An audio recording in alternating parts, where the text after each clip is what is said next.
Hello বন্ধুরা, তো তোমরা দেখো সানার এই নাচটার পার্ট 2, যেটা তোমাদের আমরা তুলে ধরতে পারিনি। বাড়িতেই নাচটা করিয়েছিলাম, যেহেতু স্কুলের ভিতরে মানে অনুষ্ঠানটা হয়েছিল, ভিডিও করতে পারিনি, তাই তোমাদের সামনে আবার নিয়ে আসলাম। দেখতে থাকো, সানা গানটা করে একটু শোনাবে যতটুকুও পারে, তোমরা দেখতে থাকো।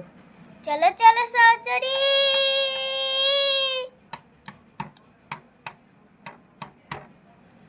চলো চলো সহচরী, চলো যমুনাতে যাব, চলো যমুনাতে যাব, কোদাড়াই ঘাটে।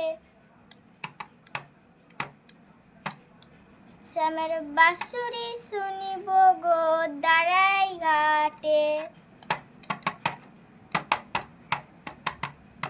শ্যামের বাঁশুরি শুনিব গো দাঁড়াই ঘাটে।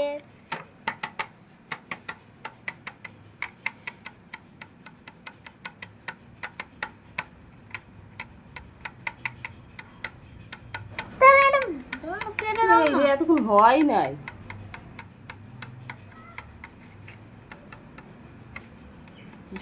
যাকে বলে লাজবর, যাকে বলে লাজবর, তকুর কারে দিব গকুর কারে দিব গো ফুলমালা।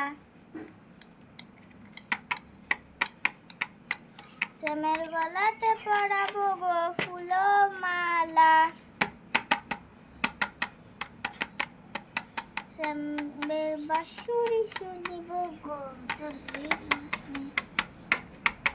তো তোমরা দেখছো সানা যেটুকু করে পারছে গানটা বলছে।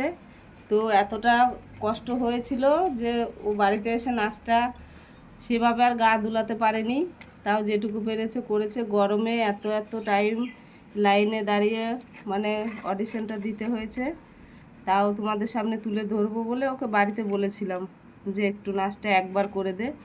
তোর গা দুলছে না, দেখো গরমে মেকআপ করে আছে সেই সকাল 9টা-10টার থেকে। তো তোমরা দেখো, এই মেকআপটা না তুলে আরেকটা গানে করেছি, এটা করা যাবে, কোনো সমস্যা নেই। তো এই গানটার পরে আবার আর একটা মেকআপ মানে করে নিয়ে আবার ওকে নিয়ে যেতে হচ্ছে, সেই নাচটা আর তুলতে পারিনি আমি। তো তোমরা দেখো ফুল ভিডিওটা। গানটা অল্প বলে দাও তো। তুমি বলে দাও কি গান ছিল। পোস্তাদের ডাক দিয়েছে, আইরে চলে আয় আয় আয়, ডালা জিটার ভরেছে আর পাকা ফসলে মরি হায় হায় হায়। এই গানটা এখন আমি এই গানটা আর এটা হচ্ছে চলো চলো সহচরী।